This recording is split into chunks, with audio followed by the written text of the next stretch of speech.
네, 시청자 여러분 안녕하십니까? 오늘 편안한 퇴근길 되고 계신가요? 오늘 진행을 맡은 3프로TV의 권순호 취재팀장입니다.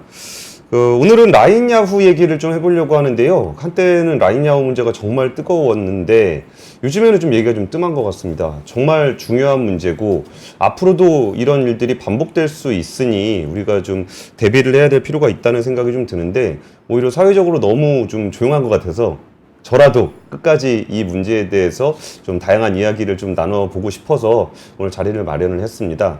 근데 내용을 우리가 좀 이 얘기에 왜 그렇게 좀 이해하기가 어려울까라는 것에 대한 제일 첫 번째 이유가 정보가 너무 없어서 그런 게 아닐까라는 생각이 좀 들었어요. 라인야후 문제가 개인정보가 유출이 됐다 그러는데 이게 어떤 일이 벌어진 건지를 잘 모르니까 그 어떤 일이 벌어졌는지를 모르니까 일본 정부에서 뭘 조치했는지도 잘 모르겠고 그 조치가 적합했는지도 잘 모르겠고 그런 문제가 좀 있는 것 같아서 오늘은 그 라인야후 문제에 대한 IT 기술적인 관점에서 이 얘기를 좀 나눠보고 앞으로 이제 AI 시대가 가게 되면 그 데이터 보안 그리고 데이터 주권 이런 문제가 어떻게 될지에 대한 이야기를 좀 나눠보려고 합니다. 그래서 그 기술 IT 전문가이신 그 아주대학교 소프트웨어학과의 윤대균 교수님을 모셨습니다. 안녕하세요. 네, 안녕하세요. 반갑습니다. 이 문제 때문에 그 기술 전문가분들 사이에서는 좀 분위기가 좀 어땠어요? 사실 여러 가지 관점에서 볼 수가 있는 거잖아요. 예. 이거를 이를테면 그 한일 외교 차원에서의 어떤 이슈로도 볼 수 있는 거고. 그런데 전문가들이 바라보는 시각은 항상 기술적인 관점에서 봤을 때 예. 일단 그 개인정보 보호라는 관점에서 라인야후가 어쨌든 작년에 개인정보 유출 사건이 좀 있었고 예. 여기에 대해서 적절히 잘 대응을 하고 있는가, 그 적절한 대응에 대해서 일본 정부가 좀 과도한 반응을 했는가, 기술적으로 어떤 이슈들이 있길래 또 소위 그 자본 관계에 대한 재검토 얘기까지 나왔나, 이런 것들을 좀 관심 있게들 보고 예. 많이 얘기들을 나누고 했었죠. 또 교수님은 또 친정이 네이버시잖아요. 네, 제가 네이버에 꽤 오래 있었습니다. 그쪽에서도 좀 이쪽 데이터 센터나 이쪽으로도 좀 많이 하셨었나요? 클라우드나 이런 쪽? 예, 제가 네이버에서는 이제 여러 가지 일들을 했었는데, 사실 그 이번에 이제 이슈가 된 회사 중에 하나가 예. 네이버 클라우드 예. 플랫폼인데, 그 네이버 클라우드 플랫폼의 전신인 회사가 네이버 비즈니스 플랫폼이에요. 그 네이버 비즈니스 플랫폼을 그 2009년인가 그때 이제 분할할 때, 그때 분할할 때 직접 작업했던 사람 중에 하나고, 네, 그래서 사실 이번에 네이버 클라우드가 좀 이제 이슈로 부각되면서 좀 안타까운 마음도 좀 있었고, 그리고 이제 좀 클라우드 서비스 제공자로서 좀 자리도 잡아가고 글로벌 비즈니스도 좀 열심히 해야 되는 상황에서 이런 일들이 터져서 발목 잡는 건 아닐까 하는 그런 좀 걱정도 좀 하고 그랬습니다. 와, 그러면 지금 그 서비스라든지 서비스를 제공하는 플랫폼 인프라의 구조라든지 이런 거는 지금 현재가 어떻게 되어 있는지 모르겠지만 기본적으로 어떻게 구성이 되는지는 좀 세세하게 잘 아시겠어요? 네, 그 당시에 이제 어떤 식으로 그 서비스 인프라가 발전되어 나갔는지는 저도 어느 정도는 잘 알고 있죠. 그리고 어떻게 데이터 센터가 운영됐고 이런 배경들은 좀 알고 이해하고 있죠. 기대가 많이 됩니다. 진짜 우리가 제일 중요한 포인트는 그런 거잖아요. 네이버가 어떤 구조를 가지고서 어떤 일을 했고 그 일이 무엇인지를 알아야, 그리고 이 문제가 얼마나 심각한지를 알아야, 그리고 여기에 대한 적합한 조치가 원래는 어떤 정도 표준으로 하는지를 알아야 우리가 이 문제에 대해서 좀 접근할 수 있으니까 오히려 오늘 교수님께 좀 이런 얘기를 좀 들어보면 좋을 것 같습니다.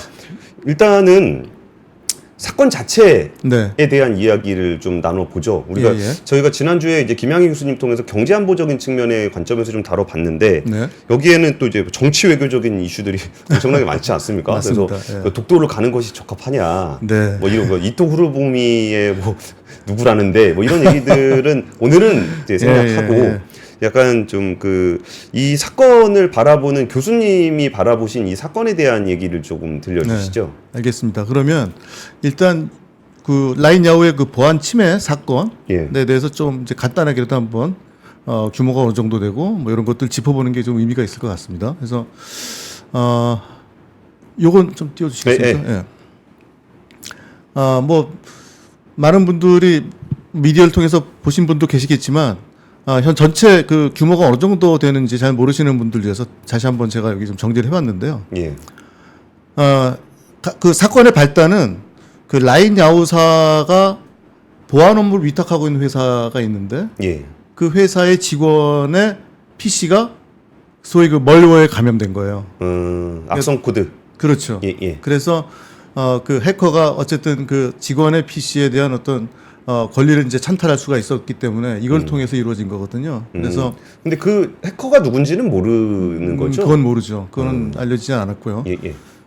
어쨌든 그걸 통해서 이 정보가 작년 뭐 한 10월 경에 쭉 좀 유출된 건들이 아래와 같습니다. 그래서 총 한 51만 건 정도 됐다고 발표가 되어 있는데 이 발표는 일본 개인정보보호위원회에서 공식적으로 발표한 숫자고요. 예. 제일 좌측에 있는 요 부분이 이제 전체 유출 건수라고 볼 수가 있는데, 그러니까 라인 사용자 개인 정보가 한 30만, 그다음에 거래처 개인 정보가 8만 6천, 그리고 의외로 임직원 개인 정보가 많이 노출이 됐어요. 그러네요. 예. 예. 이게 왜 그런가 하면 사내 정보 시스템도 같이 이제 해킹이 됐기 때문에. 아. 네. 근데 요거는 이제 전체 확인된 것 플러스 요것도 좀 위험할 것 같다 그 숫자고, 그래서 오른쪽에 보면 실제 유출이 확인된 건수들이 좀 나와 있는데요. 예. 여기 보면 그 라인 사용자 개인정보 25만 건 중에서 일본 사용자는 약 11만 건 정도예요. 그러니까 사실은 라인을 대부분 일본 사용자들이 씀에도 불구하고 실제 일본 사용자보다는 외국 사용자들 개인정보가 더 많이 유출된 것이고요. 그게 제가 잘 몰라서 그러는데 그 데이터 센터가 이렇게 여기가 일본 사용자 말고 다른 외국 사용자들에 대한 데이터도 같은 서버에서 관리를 했다는 얘기인가요? 그럴 가능성이 있다는 거죠. 예. 근데 여기 이제 여기서 말하는 그 개인 유출된 정보가 어떤 것이냐에 대한 그런 거는 좀 더 한번 살펴볼 필요는 있습니다. 얼마나 민감한 건지. 예, 예. 예. 그다음에 뭐 거래처 정보도 있고요. 예, 예. 예. 그리고 거래처 정보는 이제 이메일, 이름 소속 이메일 뭐 이런 것들이 유출됐고, 임직원 개인 정보도 그 라인 야후사 및 그룹사, 그다음에 네이버 그룹사 것도 다 좀 유출된 걸로 알려졌습니다. 다만 여기에서 그 유출된 개인 정보라는 게 사실은 그 서비스 이용 이력 이런 것들이에요. 그러니까 이용 이력? 예, 예. 데이터를 분석하기 위해서 라인이 뭐 메신저만 있는 게 아니라 라인을 통한 다양한 서비스들이 있지 않습니까? 예, 예. 뭐 라인 페이페이 플러스 뭐 쇼핑 기타 여러 가지가 있는데 배달도 있고 뭐. 예, 배달도 있고. 많더라고요. 그러니까 이런 것들을 사용자들이 어떤 패턴으로 어떤 식으로 사용했는지 그 사용 이력들이 주로 노출되어 있고요. 사실상 가장 민감한 메시지 내용, 그다음에 금융 정보 이런 것들은 유출되지 않았다고 이렇게 좀 알려져 있습니다. 무슨 얘기를 나눴는지에 대한 네. 내용들은 유출되지 않았다는 거죠. 예. 예, 이런 내용들이 좀 유출이 됐다라는 거고, 그러면은 이 누출된 것이 뭐 어떤 방식으로 유출이 됐다라든지 아니면 네. 어떤 방식으로 확인이 됐다라든지 이런 것들은 좀 어떤가요? 네, 그거 좀 더 말씀드리겠습니다. 예, 예. 요거 좀 띄워주시겠습니까? 요거 잠깐만 띄우면 될 것 같아요. 지금 이게 실제 이번 그 보안 침해 사건으로 영향을 받은 그런 시스템들 쭉쭉 열거한 거거든요. 예. 그래서 여기 보면은 실제 소지하는 데이터 센터, 즉 이 데이터 센터를 운영하는 회사가 누구냐, 관리 책임 있는 회사가 이렇게 쭉 나와 있는데, 예.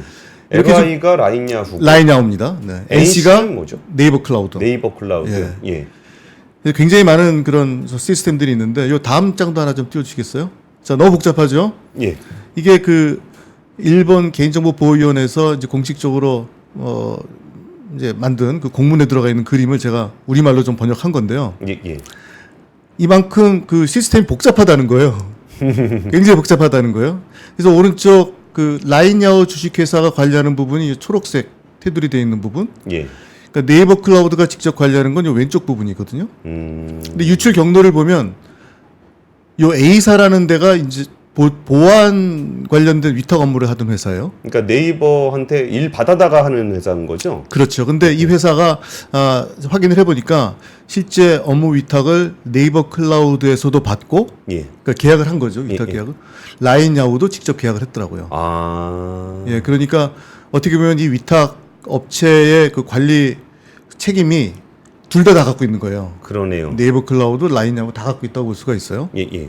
어쨌든 여기서부터 출발을 한 거죠. 이 노트북 PC가 감염되면서 이제 여기서부터 이 관리자 PC 권한을 갖게 되니까 여기서 예. 이제 이런 여러 시스템들의 정보들이 주로 많이 털리게 된 건데 아까 그 사용자 정보라는 걸 다시 한번 좀 말씀을 드리면 이제 개인정보 털렸다 그러면 많은 분들이 뭐 아이디, 패스워드 뭐 이런 거 다 털린 걸로 이제 오해하실 것 같아서 예.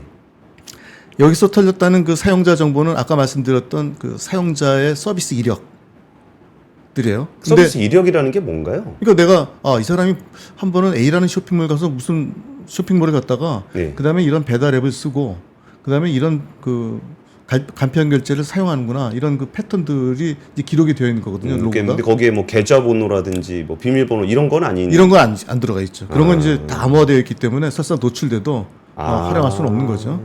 그런데 요거를 해석하는 게 그러니까 네이버 측하고 그다음에 그 야후 측 그러니까 예를 들면 소프트뱅크 측 좀 다른 것 같아요. 아 그래요? 어떻게 차이가 있죠? 그러니까 사실 이 분석 시스템이라는 거는 어떻게 보면 이제 일종의 향후 그 서비스를 개선하기 위해서 내가 사용자 이력도 좀 계속 빅데이터 소위 빅데이터처럼 쭉 쌓아놓고 이걸 분석해서 뭔가 서비스 개선할 수 있는 용도로 활용을 하는 거거든요.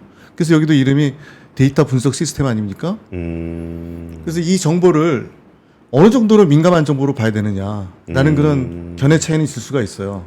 그래서 네이버 측이나 일반 서비스에서는 사실 이 정보를 개인 식별이 전혀 되는 게 아니기 때문에 그렇게 민감한 정보로 볼 것까지는 아니다. 그러니까 저런 거죠. 이 사람이 이런 패턴의 서비스를 이용하는 거 보니까 예를 들어서 내가 광고 보낼 때 이런 스타일의 뭐 패턴을 보이는 사람한테는 이런 광고를 띄워줘야 되겠다. 뭐 이런 시스템 만들 때 쓰는 그런 용도로 활용될 수가 있죠. 비식별 데이터. 비식별 데이터. 개인 정보가 식별이 안 되기 때문에 이게 얼마나 민감한 거에 대한 그런 해석 차이가 좀 있을 수는 있다. 그래서 공문에서도 이제 그런 부분에 대한 여러 가지 좀 다른 이견을 제시하고 있더라고요. 그러니까 네이버 쪽에서는 이거는 뭐 그렇게까지 예민한 개인정보는 아니다라고 해석을 그렇게 하는 판단할 거고. 수 있죠.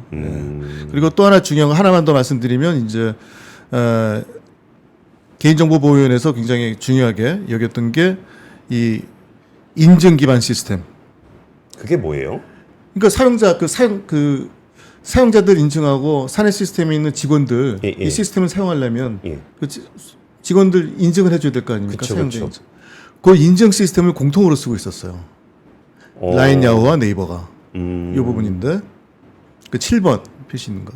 그래서 요걸 이번에 그 개인정보보호위원회에서는 좀 가장 심각한 그런 안전보호 조치가 미흡했던 부분의 하나로 좀 지적을 하고는 있습니다. 그러니까 문제가 인증 기반 시스템이 털리면은 나머지 직원들에 대해 아이디로도 막 들어갈 수 있는 거예요? 못 들어가죠. 그건 아니에요? 예, 털린다는 게 이제 여러 가지 정보가 포함될 수 있는데 아이디와 이메일 정도? 뭐 그 정도 털릴 수가 있고 이메일도 뭐 많이 털리진 않은 것 같아요, 이거는. 이메일 주소를 얘기하시는 네네. 거예요? 이메일 내용이 아니고. 그리고 그 소위 전문 용어로는 해시값 비밀번호의 해시값. 그 얘기는 뭔가 하면 비밀번호의 정보를 암호화한 것은 노출됐는데 이거는 암만 가져가 봐야 이걸 활용해서 뭐 이 시스템에 내가 불법 로그인을 하거나 불법 접근할 수 있는 건 아닌 거죠. 근데 말씀 들어보면은 그럼 두 번째는 아까 인증 시스템을 공동으로 사용하고 있는 것 자체가 문제인가요? 그 자체가 사실 문제는 아니죠. 왜냐하면 기존에 네이버 클라우드나 네이버에서 가지고 있던 이 라인 야후가 어차피 출발점이 네이버니까 이제 거기에서 이미 안정적으로 서비스하고 있던 걸 바탕으로 라인 야후에다 확대 적용해서 이 시스템, 이 인증 시스템을 활용하는 거는 굉장히 어떻게 보면 합리적인 그런 접근 방법이고 이게 크게 문제가 될 소지는 아닌 거죠, 기술적으로는. 그러나 이번 같이 이제 이런 일이 터지고 난 후에 실제 그 네이버의 기술에 종속되는 부분들이 굉장히 중요한 시스템에서 영향을 받는 부분들이 꽤 많더라라는 것들이 이제 이슈가 제기가 되는 거죠. 그러니까 뭐 제가 그냥 말씀 듣기로 느낌은 그 정보가 이제 유출이 된 거는 정말 잘못한 게 맞는데 그 유출된 정보 중에는 그렇게 예민한 정보가 있었던 거는 아닌 것 같은 느낌이 좀 있긴 하네요. 예, 그거는 좀 주관적인 판단이 있을 수가 있어요. 아까 조금 전에 말씀드렸던 것처럼. 그러나 결론적으로 그 정보를 이용을 해서 피해를 본 그 개인들이 아직 이제 나오진 않았다는 거죠. 그러니까 그리고 또 하나 아까 그 위탁 회사의 노트북을 뭐래요가 바이러스가 감염이 돼가지고 요걸 타고 들어왔다라고 말씀을 해주셨는데 그게 원래 이렇게 그냥 뭐 거기서 일하는 사람 직원 한 명의 노트북이 감염이 되면은 그걸 타고서 그냥 막 모든 서버를 막 그게 막 이잡듯이 돌아다니면서 이렇게 뭘 할 수 있는 거예요? 그러니까 이 관리자는 이제 이 위탁사의 그 관리자는 일반 사용자와 일반 시스템 관리자와는 또 다른 권한이 있으니까 이 권한을 갖고 있는 사람이거든요. 좀 권한이 좀 막강한. 그렇죠. 그러니까 보안 관련된 그 위탁 업무를 수행하려고 하다 보면 아무래도 좀 높은 권한을 가질 수밖에 없는 거죠. 그런데 이 PC가 어쨌든 해커의 손에 들어간 거니까. 그렇죠. 해커가 이 PC를 이제 마음대로 갖고 놀 수 있는 상황이 된 거기 때문에 이 관리자의 권한을 이용해서 할 수 있는 모든 그런 시스템의 접근을 할 수가 있었던 거죠.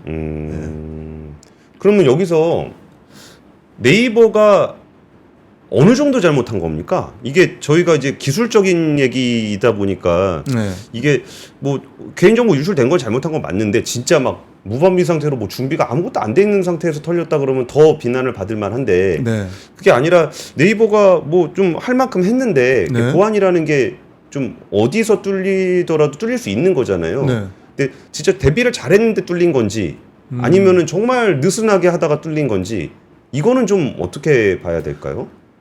결론적으로 말씀드리면 미흡했던 부분이 있어요. 확실하게.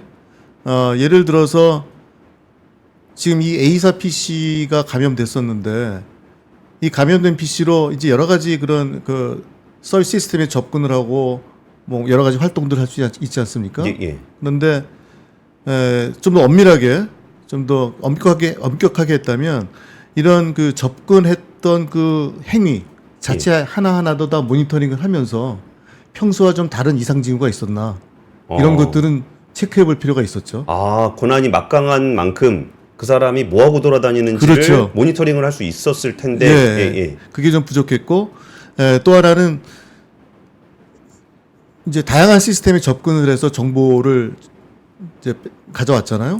그때 접근할 때 아까 잠깐 말씀드렸던 데이터 분석 시스템이 하나 있는데 요새는 이제 이런 시스템의 그 중요도에 따라서 접근을 할 때 그 다중 요소 인증이라는 걸 해요. 다중 요소 인증? 어렵네요. 멀티 팩터 오센티케이션이라고 하는데 어려운 거 아닙니다. 아마 기자님도 많이 쓰셨을 거예요. 비번만 넣지 않고 보안번호 카드 번호 하나 더 넣거나 문자 오면은 뭐 눌러라 이거요? 그러니까 한 번에 못 들어가는 거. 그러니까 노트북에서 하고서 핸드폰으로 인증하고 이런 거? 그러니까 최소한 2단계 이상을 거치도록 하는 것. 이런 것들을 좀 소홀히 했던 부분들이 있는 것 같아요. 그래서 아까 데이터 분석 시스템 같은 경우에도 이런 그 멀티 그 다중 요소 접근 그 인증 방식이 제대로 적용되지 않았다. 이런 것들이 지금 그 일본 그 개인정보보호위원회에서 지적한 사항들 중에 하나거든요. 그럼 자연스럽게 한번 넘어가 보죠. 그 개인정보위원회가 지적한 내용들은 그러니까 지적한 내용 먼저 말씀해 주시고 그 다음에 이제 뭐 하라라고 조치한 내용들에 대한 얘기도 좀 같이 그 다음으로 해주시면 좋을 것 같아요. 일단 그 개인정보보호위원회 앞으로 PPC라고 좀 부를게요. 너무 기니까. 일본 PPC라고 부르겠습니다. 이 PPC가 제일 먼저 든 문제점 중에 하나는 네이버 클라우드의 데이터 센터와 라인 야후 사이의 데이터 센터 접속이 너무 과다하다. 너무 허용의 범위가 넓고 이쪽의 관리 체계가 좀 느슨하다. 이게 이제 제일 먼저 지적한 겁니다. 아까 대표적인 게 바로 아까 공통 인증 시스템.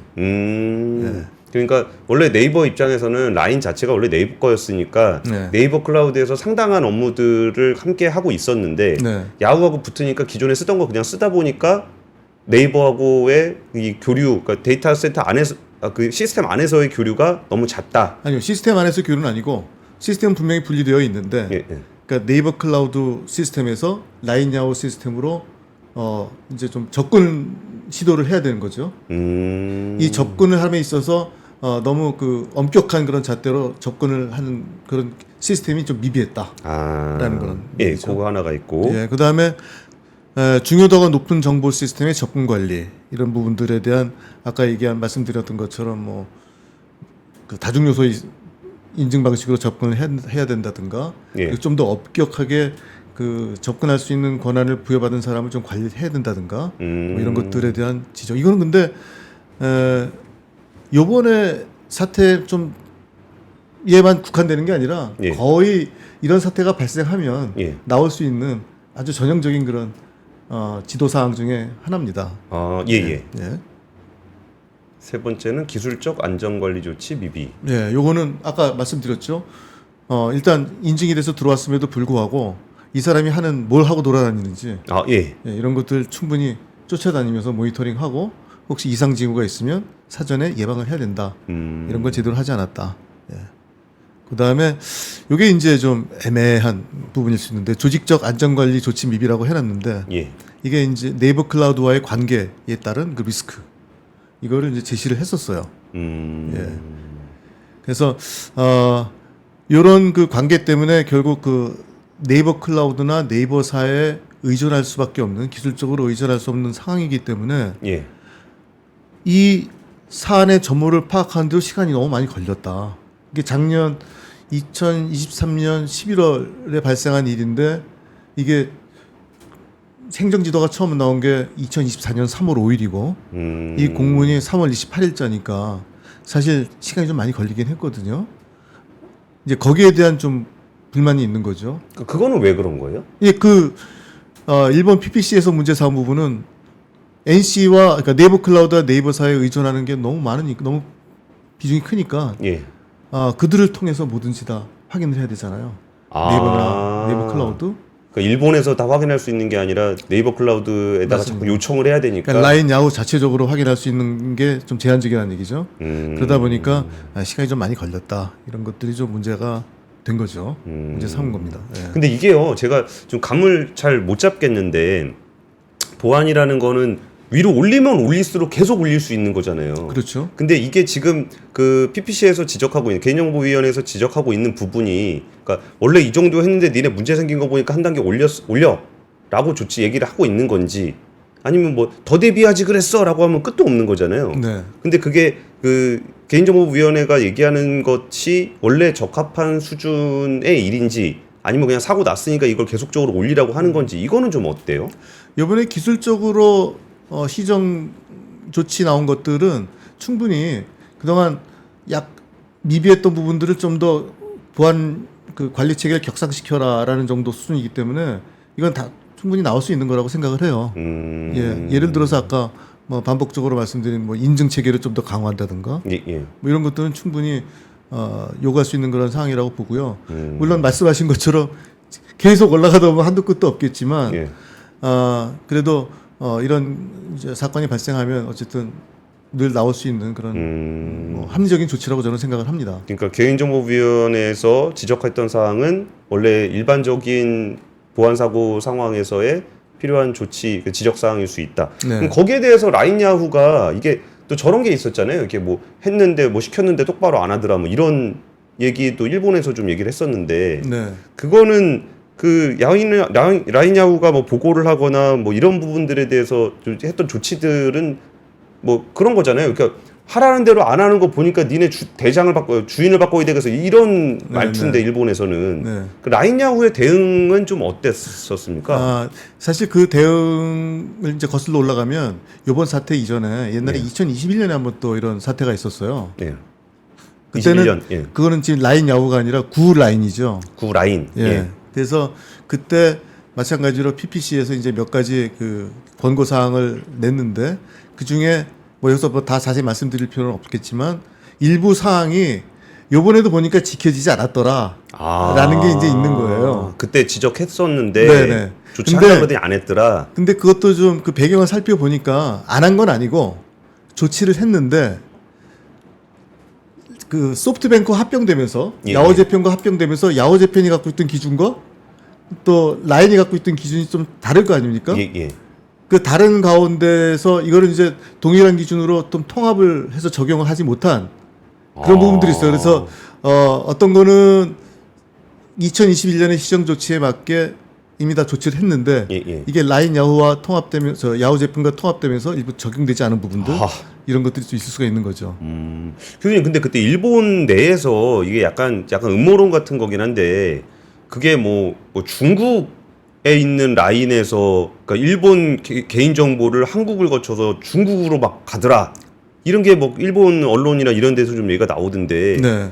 그게 실제 그러니까 좀 실체가 있는 얘기입니까? 네, 실제 그 운영사 중에 중국에서 운영하는 중국에서 오퍼레이션된 운영사가 있었어요. 그래요? 예, 근데 거기서 하는 거는 이런 뭐 정보를 들여다보고 관리할 수 있는 게 아니라 이제 라인에도 이제 다양한 컨텐츠들이 올라올 거 아닙니까? 예. 이런 컨텐츠들이 좀 유해한 컨텐츠들, 올라와서는 안 될 것들, 포르노? 이런 것들 뭐 이를테면 그런 것들 이제 모니터링하는 그런 운영사가 있었죠.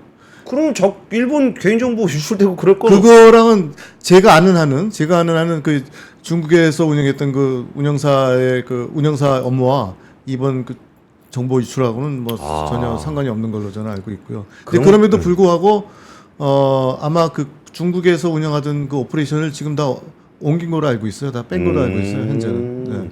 그럼 이거는 이런 얘기들을 일본 언론에서 얘기하는 거는 약간 좀 그 선동하는 분위기도 좀 없잖아 있었나 보네요. 제 개인적인 의견은 그렇습니다. 그러니까 본 건의 사건과 본 그 개인정보 유출 사건과는 사실은 그 관계가 없는 그런 오퍼레이션에 대해서 운영에 대해서 언급을 하는 거라고 저는 보여집니다. 근데 여기서 우리가 이제 시청자 여러분께서도 좀 기억하셔야 되는 그 대목이 뭐냐면 지금까지 교수님께서 설명 주신 부분들은 개인정보보호위원회가 전문가로서 보안 조치에 대한 요구를 한 거고 네이버가 거기 대응했는지에 대한 얘기를 좀 나누고 있는 건데 우리가 지금 얘기 나오고 있는 네이버의 지분을 팔아라 라고 얘기했던 거는 총무성입니다. 네. 그러면은 지금까지 말씀 주셨던 개인정보위원회의 조치는 뭐 그럴 정도 그러니까 일반적인 오퍼레이팅을 따른 것 같다. 그러면 총무성에서 지분을 매각하라 그런 거는 네. 보안 사고에서 그런 일이 있습니까? 그런 조치가 일반적입니까? 전혀 일반적이지 않죠. 그런 거 특히 이제 이번 그 라인 야후 같은 경우에는 일단 지분 구조도 좀 복잡하기도 하지만 약간 좀 특이한 상황이긴 해요. 어떤 점에서 특이한 건가 하면 라인 야후가 이를테면 우리로 따지면 갑 그리고 업무를 위탁받은 네이버 클라우드가 을.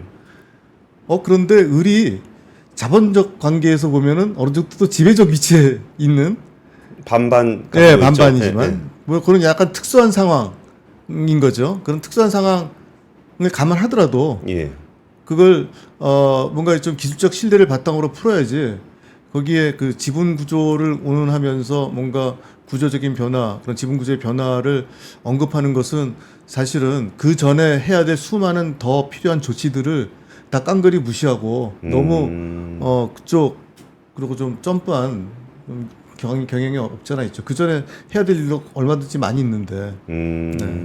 그 좀 이상하긴 하죠. 개인정보위원회에서 요구하지 않았던 그러니까 절차대로 하고 있었던 조치가 갑자기 총무성으로 넘어가면서 갑자기 자본관계 조정을 하라는. 네.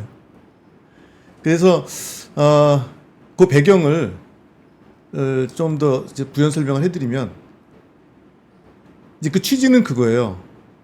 조금 전에 얘기했던 것처럼 을을 내가 관리를 해야 되는데 을이 뭐 자본 그 아버지가 대주주야. 그지 을이 대주주야. 좀 불편해.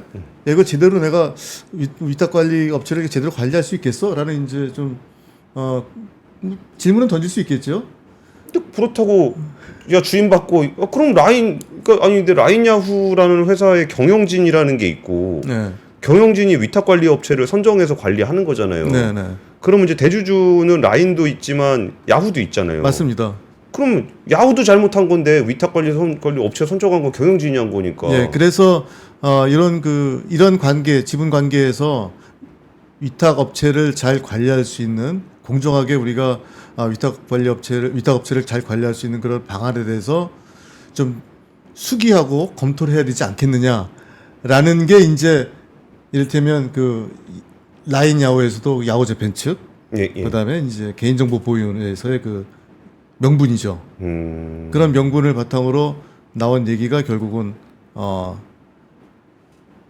자본관계 지분관계 조정. 재검토, 자본관계 재검토. 근데 어쨌든 이게 보안 사고 관련해서 이런 일은 교수님 경험상으로는 한 번도 본 적 없으시죠? 없죠. 그런 건 있을 수 없죠. 그 기술적인 문제를 챌린지하고 예. 이거를 해결할 수 있도록 계속 푸시하고 거기에 대한 구체적인 일정표를 가져와서 앞으로 문제가 없도록 해라라고 계속 뭐 압박하는 건 뭐 충분히 있을 수 있는 일인데. 근데 지금 나는 니네 관리하기 힘드니까 니네 지분 내놔 라고 하는 것은 좀 어색하죠. 사실 그 정도까지 가면 기술 전문가의 영역이 아니죠. 그렇죠. 그렇죠. 그러면은 그 위탁 관리라는 업무가 이제 저희는 좀 기술적으로 잘 몰라서 그런데 사실 라인이라는 시스템 자체가 네이버 클라우드를 쓰고 있는 거가 원래 라인이 네이버 거였기 때문에 그런 게 있잖아요. 네. 그럼 예를 들어서 라인 야후에서 아예 알겠습니다. 그럼 오늘부터 위탁 관리 업체 바꿀게요. 그래서 네이버 클라우드 안 쓰면 그냥 안 쓸 수 있습니까? 그걸 좀 말씀드리기 전에 먼저 좀 그 확실하게 짚고 넘어갈 것 중에 하나는 그러니까 라인 야후라는 회사에서 서비스하는 건 라인이잖아요. 예. 그러니까 라인이 서비스 그 서비스 자체는 네이버 클라우드에서 운영하는 게 아니에요. 그렇죠. 예. 예. 라인 야후가 자체적으로 클라우드를 구축해서 하고 있어요. 그러니까 일반 사용자들이 쓰는 서비스는 라인 야후가 직접 구축한 그 예. 클라우드에서 운영한다고 보시면 되고요. 네이버 클라우드에서는 주로 라인 야후의 사내 시스템, 직원들이 쓰는 것. 아까 그 그림 한번 다시 그럴까요? 띄워주시면 예. 좋을 것 같아요. 그림에서 보면은 요거 한번 띄워보시죠. 띄워주면 여기 라인 야후라고 해서 그 녹색으로 돼 있는 저 네모 안에 있는 거는 라인 야후가 직접 관리하는 서버인 거고 그 옆에 네이버 클라우드라고 돼 있는 인증 기반 시스템, 바이러스 백신 서버 그리고 이제 거기에 직원들 관련한 서비스를 위탁하고 있다라는. 네, 맞습니다. 그래서 실제로 그 라인 자체 서비스는 이미 그냥 라인 야후가 다 독자적으로 서비스한다고 보시면 돼요.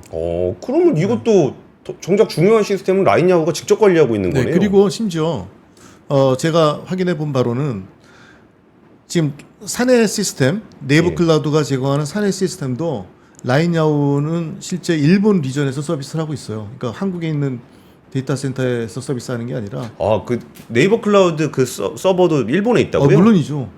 네이버 클라우드. 저 당연히 한국에 있는 줄 알았어요. 한국에도 있고 일본에도 있고 여러 군데 있죠. 그러니까 이런 클라우드 사업을 하려고 하다 보면 한 군데서만 할 수는 없거든요. 그러니까 필요한 여러 곳에 소위 그 리전이라는 걸 두고 서비스를 하게 됩니다. 근데 지금 라인 야후 관련한 서버는 일본에 있는 그렇죠. 거예요? 예. 누가 보면 한국으로 보냈는 줄 알겠어. 그러니까 이런 부분들도 사실은 잘 모르시는 분들은 마치 모든 걸 다 한국에서 갖고 한국에서 다 컨트롤할 수 있는 걸로 오해하시는 그런 분들도 계실 것 같아요. 근데 실제로는 일본에서 일본 데이터 센터에서 관리하고 있다. 알겠습니다. 이게 뭐 속된 말로 더럽고 치사하고 안 입고 온데 그냥 가져가쇼. 비싼 값 쳐주고 가져가쇼. 그러면은 야후가 이 라인 야후 서비스를 다 제공할 수 있습니까? 힘들죠. 그 힘든 건 나중에 이제 좀 자본 관계에서도 볼 수 있는데 일단 그 전체 시스템을 이관하는 것 자체도 라인 야후가 보고한 거로는 한 2년 정도 걸린다고 보고를 했는데 2년이요? 근데 사실 2년 이상 걸릴 거예요. 2년보다 더 걸릴 것 같은데 제 추측에는. 그런데 그거 말고 소속은 라인 야후지만 그러니까 라인 야후의 자회사지만 한국에 있는 회사들이 있어요. 라인 플러스 대표적으로. 사실 이 회사가 모든 기술, 플랫폼 기술의 키를 쥐고 있는 회사거든요. 라인은 서비스를 제공하고 있는 거고 기술은 거기 손자회사죠. 손자회사인 라인 플러스가 제공을 하고 있다. 그렇죠. 그러니까 이 라인 플러스라는 회사가 지금 한국에 있는 한국 회사란 말이에요. 그래서 물론 뭐 지분 관계가 정리되면 비록 한국에 있지만 100% 라인 야후 자회사니까 뭐 아무 문제 없지 않겠느냐라고 생각할 수도 있지만 사실은 그 라인 플러스 뭐 직원들이나 또는 그 이제 라인 플러스가 사실은 뭐 라인 플러스만 단독으로 움직인다기보다는 또 네이버하고도 여러 가지 기술 자산도 공유하고 기술적으로 뭔가 이런 이제 공유 체계가 갖춰져 있을 텐데 이런 것들을 완전히 딱 띄워놓고 독자적으로 운영이 가능할 것인가라는 거는 저는 좀 회의적이에요. 근데요, 그 메신저라는 게 네. 우리나라도 지금은 이제 카카오톡이 절대적으로 지배하고 있지만 예전에는 뭐 이것저것 메신저들 많았었잖아요. 네. 그러면은 이게 사실 네트워크의 힘 때문에 메신저가 이게 한번 이렇게 플랫폼화가 되면은 경쟁하기가 좀 어려운 거지. 그 기술 자체가 그렇게 어렵다는 느낌은 좀 안 드는데 일본에는 그런 메신저를 만들 정도의 기술력이 없는 거예요? 근데 지금 말씀하신 게 정확해요. 그러니까 라인이라는 것이 아주 중요한 시점에 일본에 들어가서 예. 선점을 했던 그 효과가 굉장히 크죠.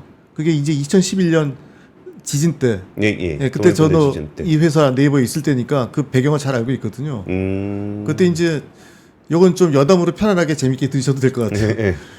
그 지진이 발생했을 때 그 당시 이제 네이버의 그 창업자 이해진 의장과 그리고 라인의 아버지라고 부르는 신중호 예. 이분이 다 일본에 있었어요. 아, 그 시점에? 네. 그래서 그때 뭐 이런 여러 통신들이 다 두절되고 사람들은 뭐 안부가 궁금한데 연락이 안 되는 걸 보면서 이제 급하게 메신저를 만든 거예요. 굉장히 짧은 시간 동안 만들었어요. 그 만드는 거 자체는 그냥 만들 수 있나 보네요. 예. 왜냐하면 그 전에도 이런 비슷한 유형의 그 서비스를 만들어 본 경험이 있기 때문에. 그래서 그거를 이제 급히 런칭을 했는데 이게 굉장히 반응이 뜨거웠던 거죠. 그래서 이제 거기서부터 출발해서 라인 메신저가 성장을 했는데 거기까지는 뭐 누구나 쉽게 만들 수도 있을 거예요. 예. 근데 그 다음에 이제 뭐 잘 아시겠지만 메신저라는 게 단순히 문자만 주고받는 게 아니라 그 위에 얹혀가는 그쵸. 서비스들이 예. 점점 들어가면서 점점 복잡한 플랫폼 양상을 띠기 시작하지 않습니까? 카카오만 하더라도 뭐 뱅크도 있고, 그럼요. 택시도 예. 있고, 예. 뭐 웹툰도 예. 있고, 뭐 선물하기 쇼핑 예. 뭐 이런 것도 있고, 배달도 게임, 하고, 게임. 게임도 하고, 예. 이제 그런 식으로 라인도 쭉 발전해 왔기 때문에 지금은 그 기술이 이렇게 쉽게 모방해서 만들 수 있는 카피해서 만들 수 있는 그런 기술은 아니죠. 그러면요, 우리가 이제 흔히들 얘기할 때, 뭐, 우리는 뭐 매각이라는 거는 사실 이런 분위기에서 매각하는 건 저는 맞지 않다고 생각은 드는데, 설사 비즈니스적으로 그런 거래가 있다고 하더라도, 지금은 이제 경제안보적인 측면에서 좀 봐야 될 측면이 있기 때문에, 지금 매각하는 건 좀 아니라는 생각은 들긴 하지만, 그래, 일본 좀 더럽고 치사하니까 그거 팔고, 동남아라도 우리가 갖고 가자. 네. 요런 것들은 가능합니까? 그게 지분 구조상 불가능하죠. 왜냐하면 동남아를 운영하는 것은 라인 플러스예요. 근데 라인 플러스는 또 라인 야후의 100% 자회사잖아요. 그렇죠. 그러니까 그런 지분 구조로 봤을 때는 사실 내가 동남아는 그래 일본은 너희가 해. 동남아는 우리 한국에서 할게. 라인 플러스가 할게. 라고 하려면 그 전에 더 복잡한 뭐 분할 과정, 인적 분할, 무적 분할을 해야 되는 거죠. 이제 그런 과정을 거치지 않으면 현재 상태로는 불가능하죠. 기술적으로는요? 기술적으로는 얼마든지 할 수 있죠. 지금 하고 있으니까 이미. 동남아 라인 서비스는 라인 플러스가 다 운영하고 있습니다. 야후에서 관리하는 게 네, 아니니까. 태국, 뭐 타이완, 인도네시아 대만, 다 라인 플러스가 지금 하고 있어요. 음. 그리고 데이터 센터도 일본에 있는 게 아니라 그거는 일본 밖에 있고요. 그쪽 관련한 서비스 하는 데는. 그리고 근데 뭐 얘기 들으면서 우리가 이제 참 유치하다면 유치한 얘기로 들리실 수도 있겠지만 제 마음적으로는 그 데이터 센터가 그러니까 일본에 있다, 한국에 있다, 다른 데 있다. 이게 기술적인 관점에서 그렇게 중요한 이슈인가요? 기술적인 관점에서는 사실 그 성능 이슈가 있죠.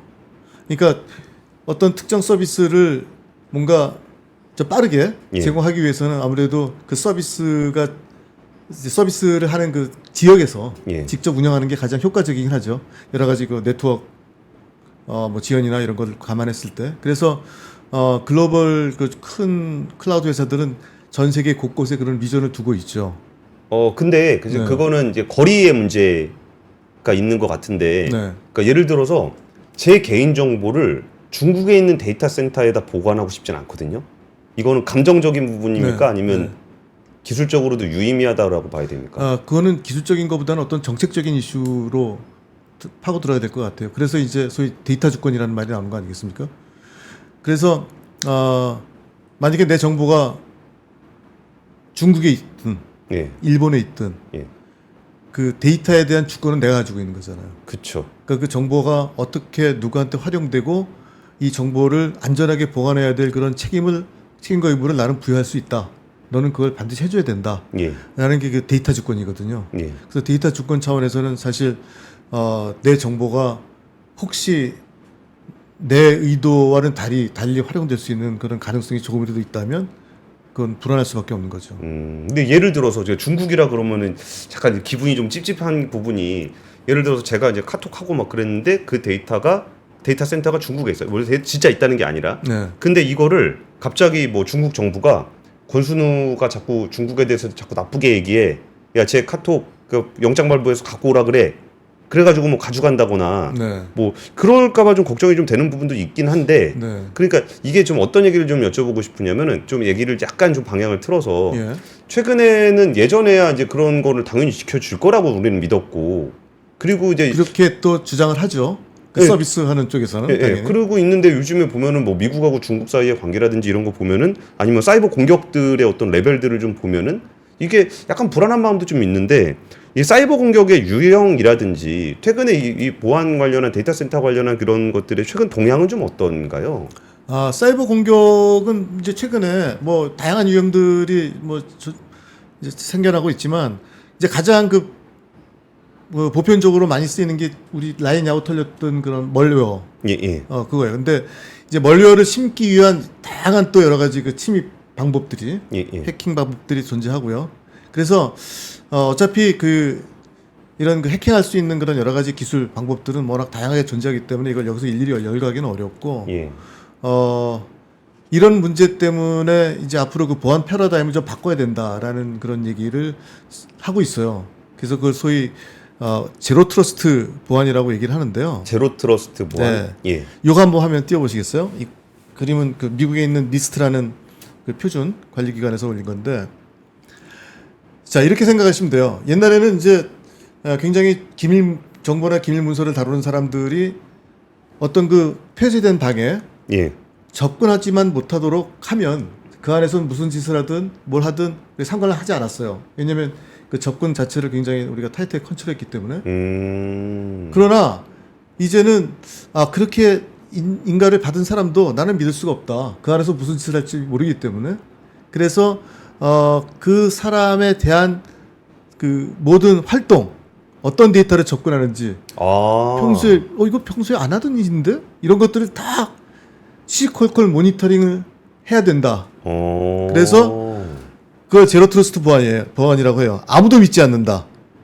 사람도 믿지 않고 디바이스도 믿지 않고 네트워크도 믿지 않고 아무것도 믿지 않는다. 그러니까 이게 이제 요새 예전에는 막는 게 주 목적이었고, 네. 그러니까 막아서 인가를 받은 사람만 들어올 수 있었는데, 네. 예를 들면 제가 이거를 잠깐 그 미중 관계라고 생각을 했으면 미국에 있는 회사의 데이터 센터인데 자기 엔지니어는 중국 사람이야. 네. 근데 거기서 들어오는 그 사람은 뭐 문제 없는 사람이니까 그냥 들어오게 하는 거에 대한 인가가 있어. 네. 근데 또 모르죠. 이제 어디서 중국 정부에서 이렇게 모르죠. 했을 수도 있으니까 그 사람을 아예 안 믿는 걸 전제로 그렇죠. 들어올 수는 있지만 거기서 움직이는 모든 것을 감시한다. 맞습니다. 그래서 옛날에 이렇게 벽만 잘 둘러싸면 예. 이 안에서는 우리가 충분히 신뢰할 수 있는 존이야, 지역이야 라고 얘기를 했지만 예. 이젠 이 안에서도 아무도 믿을 수가 없기 때문에 모든 그 활동, 디바이스, 그 장비 이런 것들 일일이 다 추적을 하고 모니터링을 해야 된다. 이게 이제 기본적으로 제로 트러스트 보안의 기본 개념이고 예. 실제로 그래서 요거 뭐 바이든 행정부에서 예. 나온 행정명령이에요. 대통령 행정명령. 모든 그 연방 정부에 있는 보안은 제로 트러스트 아키텍처를 적용해라. 미국은 이미 하고 있는 이미 거군요. 하고 있죠. 네, 그래서 이미 이게 이제 2021년이니까 이 이후에 상당히 많은 진척이 있고 우리나라도 지금 이런 그 가이드라인을 만들어서 지금 이제 하나둘씩 그 시범 케이스를 적용하고 있습니다. 와, 이 말씀 들어보니까 이거는 이제 정말 아예 트렌드가 변한 거네요. 네. 그러니까 기본적으로 기술의 문제를 넘어서 그 사람이나 국가에 대한 신뢰를 못 하겠다. 그렇죠. 이제 그거를 여러 또 기술로도 커버를 하겠다.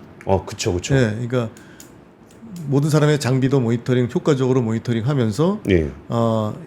이 사람들이 어떤 행동을 하는지까지도 추적할 수 있는 이건 또 어느 정도 기술 영역이기도 하고 여기에 또 요새 그 인공지능 기술이 많이 또 활용되죠. 인공지능하고는 좀 어떻게 연결이 되는 건가요? 그러니까 이런 패턴들 예를 들어서 우리 권 기자님이 평소에 안 하던 패턴이 나오면 이거를 디텍트를 해서 이거 뭐지?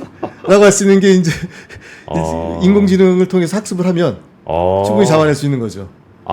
그렇겠구나. 예. 이 사람이 원래 움직였던 패턴에서 좀 벗어나는 게 있으면은 네. 워닝을 일단 해놓고서 불러다 물어볼 수도 있고. 그렇죠. 뭐 일단 다 차단시켜 놓고 뭐 다음 행동을 못하게 할 수도 있고. 네. 알겠습니다. 그러면은 지금 이제 한 15분 정도 남았는데 네. 일단 저것도 궁금하긴 해요. 이게 네이버 입장에서 라인 야후를 혹시라도 넘긴다면이라는 얘기는 사실 네이버가 하고 있는 굉장히 다양한 사업들 중에 해외 사업은 사실 라인을 중심으로 많이 했었던 것 같은데. 네, 맞습니다. 그 네이버의 관점에서 라인 야후라는 회사는 좀 어떤 회사입니까? 굉장히 상징적인 의미가 있는 회사죠. 네이버가 사실은 국내 사업만 치중하면서 예. 뭐 가두리 양식을 한다는 등 뭐 이런 그렇죠.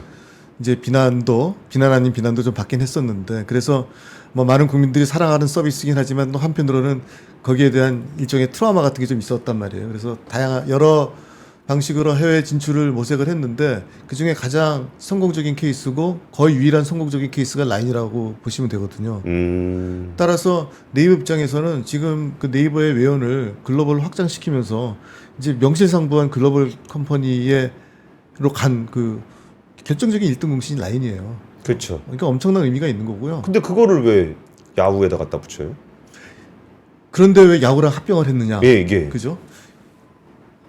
저도 그 부분은 이제 겉으로 드러나는 건 여러 가지 그 이제 이유들이 있는데 그 중에 가장 큰 거는 이제 경쟁 관계가 너무 심하다. 예. 그러니까 라인이 본격적으로 좀 금융 사업에 들어가고 싶어서 라인페이를 하고 또 뱅크도 만들려고 했단 말이에요. 예, 예. 그런데 이미 이제 야후재팬도 이미 페이페이라는 그 결제 시스템도 갖고 있고 은행도 하고 있고 그렇죠. 그러다 보니까 서로 이 시장에서 조금이라도 선점을 하기 위한 그 출혈이 너무 심했던 거예요. 그러니까 전격적으로 그러면 이 출혈 경쟁을 멈추고 둘이 합쳐보는 게 어떻겠냐라는 게 이제 가장 그 겉으로 드러난 첫 번째 이유 중에 하나고 예. 두 번째로는 이제 네이버 입장에서는 또 그 야후재팬 그 뒤에 있는 소프트뱅크라는 예. 그런 훌륭한 자본적 그런 인프라를 바탕으로 또 해외에 진출할 수 있는 교두보를 확보할 수 있기 때문에 이런 것들에 대한 어떤 강점도 볼 수 있었을 거고 또 하나는 카카오가 다음이랑 예. 합병하면서의 그 모델과 어떻게 보면 라인 야후가 그쵸. 야후재팬과 라인이 야후재팬과 합병하는 모습이 또 굉장히 비슷하고 메신저와 포탈의 예, 또 예. 시너지를 낼 수 있는 그런 모습으로 이미 한국에서 어느 정도 검증이 됐으니까 그런 여러 가지 측면에서 저는 그 합병이 이루어지지 않았나 이렇게 생각이 됩니다. 그러니까 충분히 할 수 있었던 그리고 굉장히 합리적으로 뭐 의미가 있는. 근데 저도 이제 취재하면서 들었던 얘기는 그 둘의 합병이라는 거는 당장 눈앞에 있는 비즈니스적인 시너지도 되게 중요했겠지만 예를 들어서 뭐 검색 엔진을 구글 걸 안 쓰고 네이버 걸 쓴다든지 아니면은 앞으로 이제 굉장히 큰 시장이 될 그 초거대 AI 라지 랭귀지 모델 시대에 하이퍼크로백스의 파운데이션 모델을 쓴다든지 뭐 이런 것들을 통해서 좀 해외 사업에 진출하는 그런 얘기들도 좀 어느 정도 개연성이 좀 있을까요? 개연성이 있는 게 아니라 사실 그게 더 중요하죠. 그러니까 저는 그 지금 하이퍼클로버 X를 말씀을 꺼내셨는데 만약에 지금 이제 지분 구조가 50대 50으로 잘 되어 있고 이 하이퍼클로버 X라는 그 파운데이션 모델을 바탕으로 만약에 라인 야후가 좀 더 이걸 바탕으로 그 하이퍼클로버 X를 잘 활용하고 발전시키면 사실은 일본에서도 굉장히 훌륭하게 쓸 수 있는 그런 파운데이션 모델이 될 수가 있거든요. 그리고 둘이 손을 잡고 협력을 잘 하면 예. 그런 차원에서는 사실은 라인 야후를 계속 가져가면서 이런 그 인공지능 분야에서도 서로 협력하면서 좀 위치를 국제적 글로벌한 위치를 좀 격상시킬 수 있는 좋은 기회라고 보여지거든요. 근데 그렇지 않고 만약에 결별을 하게 되면 하이퍼클로버 X가 성장할 수 있는 그런 기회도 좀 없어지게 되고 예. 소프트뱅크, 야후재팬 입장에서는 이제 새로운 파트너를 찾아서 또 해야 된단 말이에요. 그렇죠.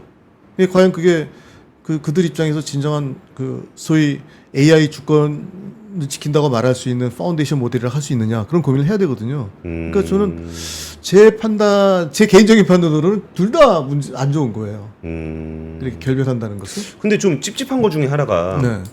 아까 우리는 마음속에 뭐 기술을 잘 모르니까 데이터 센터가 우리나라에 있냐, 일본에 있냐, 중국에 있냐 이것도 좀 불안한데 네. 이 파운데이션 모델에서 이제 AI를 하게 되면 아까 말씀 주셨던 게 라인에서 어떤 그 이용 패턴이라든지 이런 거 분석해 가지고 거기에 대해서 이제 뭔가 그 생성형 AI를 통해서 뭔가 답변을 내놓을 때 아무래도 이제 좀 비서를 두려면 비서가 나에 대해서 좀 잘 알아야 올바르된 답변을 네. 줄 수 있잖아요. 네. 근데 그러면 나에 대한 정보를 줘야 되는데 그 정보가 다른 나라에 있어. 아니면은 이거를 가지고 뭐 미국 회사들이 그걸 네. 학습해. 예. 그럼 굉장히 저는 찝찝할 것 같거든요. 찝찝하죠. 그러니까 데이터 주권 문제하고도 바로 직결되는 부분입니다. 그 부분이. 내가 나를 위해서 너한테 이런 특별한 정보를 주는 거 아닙니까? 예를 들면 예. 내가 비서를 고용했을 때 비서한테만 내 일정을 공개해 주는 거예요. 그렇죠. 나를 좀 잘 케어해달라고. 잘 케어해달라고. 근데 그게 이 비서가 이런 정보를 그 용도가 아닌 다른 용도로 활용할 수 있는 소지가 있다는 것 자체가 예. 굉장히 좀 문제가 생길 수 있는 거죠. 그렇죠. 그 회장님들 잡혀 들어갈 때 비서 아니면 운전기사잖아요. 맞습니다. 예. 그리고 또 파운데이션 모델 차원에서 봤을 때는 그러니까 파운데이션 모델이라는 게 사실은 방대한 양의 데이터로 어느 정도 쓸만한 그런 그 기본적인 모델을 갖춰놓은 거란 말이에요. 예. 이제 여기에 우리가 필요한 여러 가지 그런 좀 이제 정보들, 예. 데이터들로 학습을 시키면서 우리에게 맞는 걸 만드는 건데, 그런데 이런 파운데이션 모델 자체가 우리한테 있지 않다는 것은 예. 이걸 학습시킬 때 쓸 수 있는 그런 방대한 데이터를 결국은 내 편향된 데이터로 가져올 수밖에 없다는 그런 거에 부딪히게 돼요. 예를 들어서 지금 이제 실리콘밸리에 있는 그 빅테크 기업들이 제공하는 파운데이션 모델들, 예. 이런 것들은 다분히 아니라고 얘기하겠지만 예. 다분히 미국의 입장과 가치를 반영할 수밖에 없죠. 수밖에 없는 거예요. 예. 예. 근데 이걸 좀 극단적인 예를 들면 일본에서 자생적으로 만들어진 그 파운데이션 모델에 이를테면 뭐 독도 관련된 정보가 학습되었다. 그쵸. 심각하죠. 기분 나쁘죠. 독도 기분 누구 나쁘죠. 땅이야 그랬는데 예. 자꾸 일본 땅이라 그러면은 승질 나죠. 거죠. 예. 예. 그리고 그거를 만약에 다른 나라 사람들이 막 검색을 했는데 거기도 독도는 일본 땅이라고 계속 답변이 나오면 아니 실제로 지금 그런 일이 벌어지고 있지 않습니까? 뭐 구글 검색 또는 구글 제미나이 같은 데서 동해가 일본어로 표기되는 그런 일들이 계속 일어나고 있잖아요. 그러니까 이런 관점에서 봤을 때도 이 파운데이션 모델을 갖고 있는 건 사실 국가적인 차원에서 굉장히 중요한 거라고 좀 생각을 해요.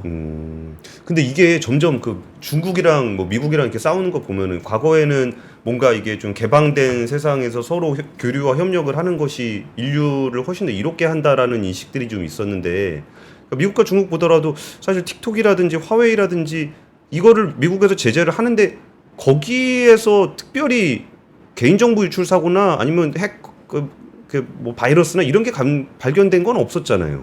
네, 실제 개인정보 유출 확인된 건 없고요. 예. 다만 틱톡을 운영하는 바이트댄스사 예. 거기에 있는 직원들이 불필요하게 개인정보에 접근할 수 있는 그런 것들이 확인되는 바람에 실제 이제 벌금도 물고 그런 케이스는 좀 있죠. 그러나 이제 그게 일반적으로 그 개인정보가 유출된 사건은 아직 확인된 건 없고요. 화웨이도 마찬가지고 예. 화웨이 같은 경우에는 사실 억울하다는 표현은 좀 적당하지 않고, 그러니까 화웨이는 휴대폰 폰도 있고 그다음에 네트워크 장비가 있지 않습니까? 그렇죠. 그런 네트워크 장비는 어떻게 보면 이제 국가 기관 망에 들어가는 중요한 장비인데, 이런 장비가 중국산 장비라고 하면 아무래도 좀 불안감을 느낄 수밖에 없겠죠. 그거야말로 진정한 제로 트러스트 아닙니까? 근데 하드웨어 자체를 갖다 놓지 마. 그러니까 이제 그걸 들여놓지 못하게 하는 거죠. 네, 그래서 지금 말씀하신 것처럼 뭐 겉으로 드러난 실제 침해 사건이나 심각한 그런 그 보안 사고가 없었다고 하더라도 충분히 그런 그 개연성에 대해서는 고민하고 그걸 미연에 방지하는 극단적인 조치를 취할 수는 있다라고는 좀 보여져요. 근데 더 나아가서 사실은 미국은 또 클라우드 액트라는 게 있습니다. 클라우드 액트. 예, 클라우드 액트라는 게 있는데 이게 뭔가 하면 미국 기업이 운영하는 데이터 센터가 심지어 해외에 있더라도 예. 조사가 필요할 경우에는 그걸 들여다볼 수 있도록 한다. 오. 라는 어떻게 보면 굉장히 어마무시한 그런 거예요. 이게 물리적으로 가서 조사라는 건가요? 아니면 그렇죠. 그러니까 네트워크로 이를테면 조사라는 건가요? 뭐 가서 조사라든 네트워크 통해서 조사하든 어쨌든 이를테면 아마존 AWS 그 리전이 한국에 있다고 하더라도 그 미국 기업을 통해서 우리는 그 데이터를 들여다볼 수가 있다. 라는 거거든요. 그래서 어떻게 보면 이제 이런 그 클라우드 액트 같은 것들이 발효되면 제가 이 말씀을 드리고 싶은 거예요. 지금 이제 우리나라 이제 좀 세계 좀 큰 그런 인공지능 모델들이 예. 설사 우리나라를 이전해서 서비스가 된다고 하더라도 예, 예. 그래 이게 서버가 우리나라 서버에서 동작하는 인공지능 서비스 가 예, 있다고 하더라도 예. 그걸 운영하는 회사가 이제 미국 회사면 예. 미국 정부에서 필요할 때 와서 볼 수 있다라는 그런 거거든요. 그래서 지금 그 소프트뱅크에서 지금 추진하고 있는 이제 이런 거대 언어 모델 인공지능 모델을 확보하려고 하는 그 방식이 오픈 AI와 협의하면서 오픈 AI 또는 마이크로소프트와 협의하면서 이제 자체적으로 일본에다 구축하겠다는 건데 거기는 그런 위험성이 계속 이제 존재하고 있거든요. 일본도 마찬가지로. 그래서 저는 사실 이번에 이제 라인 야후 사태를 통해서 만약에 네이버 지분을 다 매각하고 이제 하이퍼클로버 X가 일본에서 더 이상 설 자리가 없어지면 그거는 비단 우리 네이버뿐만 아니라 야후 접힌 입장에서도 앞으로 이런 인공지능 기술을 확보하기 위한 험난한 길이 놓여 있을 것이다. 라는 그런 생각이 좀 듭니다. 그럼 이렇게 이제 제로 트러스트의 시대에 우리나라의 인공지능을 비롯한 이제 IT 산업 발전을 위해서 마지막으로 좀 제언을 하나 해주신다면은 어떤 점을 좀 신경 쓰면서 산업 발전을 시켜 가야 될까요? 이게 믿기가 이제 어려워진 세상과 인공지능이 도입되는 이 국면에서. 예, 이게 사실 좀 쉽게 대답할 수 있는 그런 사안은 아닌데 저는 이제 여러 단계의 지원이 좀 필요할 것 같아요. 여러 단계, 여러 차원에서 어떤 그 지원이 필요할 것 같은데 첫 번째로는 일단 작게 보면 이런 인공지능 기술을 계속 발전할 수 있는 토대를 계속 유지하고 지원을 해줘야 되거든요. 그게 민간 차원에서 이런 AI 연구나 개발할 수 있도록 지원할 수 있는 그런 체계가 필요하고요. 대표적인 예가 AI 허브 같은 그런 데이터 학습용 데이터 구축하는 거거든요. 이런 것들은 지속적으로 좀 정부 차원에서 지원을 하면서 이런 소규모 연구 집단이나 또는 대학 연구소에서 활용할 수 있도록 해주고 또 하나는 이제 그 인공지능 그 소위 그 인공 일반 지능 AGI를 위한 그 대규모 모델 개발도 사실 시급한 과제 중에 하나입니다. 그래서 그러기 위해서 지금 우리 그 하이퍼클로버 X나 뭐 또 기타 다른 그런 회사에서 열심히 지금 활동을 하고 있는데 이걸 좀 본격적으로 잘 지원해 줄 수 있는 방법이 뭘까 생각을 해보면 결국은 아까 말씀드렸던 그런 데이터 주권 차원에서 기술 주권과 데이터 주권을 뭔가 정책적으로 잘 뒷받침해 줄 수 있는 그런 제도를 정부에서 좀 신경 써서 해줘야 된다라는 게 저는 굉장히 중요한 포인트라고 생각하고요. 마지막으로 우리나라가 잘할 수 있는 것. 우리나라가 이제 잘할 수 있는 그 온디바이스 AI. 지금 갤럭시 24에 온디바이스 AI가 들어갔다고 와서 굉장히 많은 사람들이 좀 각광을 하고 있는데, 좋아하고 있는데, 이런 그 온디바이스 AI 같이 그 디바이스 쪽에 좀 강점을 가지고 또 우리가 반도체 생산 제조 기술들이 꽤 앞서가고 있으니까 이런 것들 활용한 그런 온디바이스 AI 쪽의 지원이 좀 많이 필요하지 않을까라는 생각은 좀 듭니다.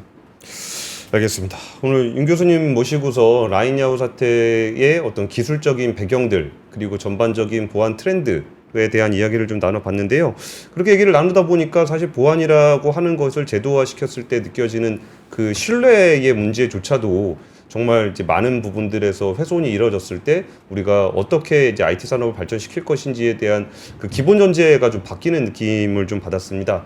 지금 댓글창에도 많이 얘기를 두고 계신데 뭐 챗GPT를 쓰면 되지 굳이 왜 우리나라 파운데이션 모델을 따로 만들어야 되는가라고 의견을 가지신 분도 있고, 반대로 지금처럼 제로 트러스트가 있는 상황에서 이렇게 파운데이션 모델을 직접적으로 운영하지 않았을 때 거기에 대한 그 어떤 경쟁력을 외부에다 맡기는 것이 데이터 주권 문제나 보안 문제에 있어서 좀 안심할 수 없으니까 소버린 AI를 좀 해야 된다. 이거는 우리나라뿐만 아니라 전 세계적인 이슈가 네, 전 되고 있는 세계적인 것 같아요. 이슈고 네, 트렌드죠. 네. 그래서 이런 부분들이 앞으로 우리가 좀 많이 봐야 되는 부분들이 아닐까라는 생각을 좀 들으면서 오늘 윤 교수님과 함께한 시간은 좀 마치도록 하겠습니다. 윤 교수님 시간 내주셔서 감사합니다. 네, 감사합니다. 감사합니다. 네.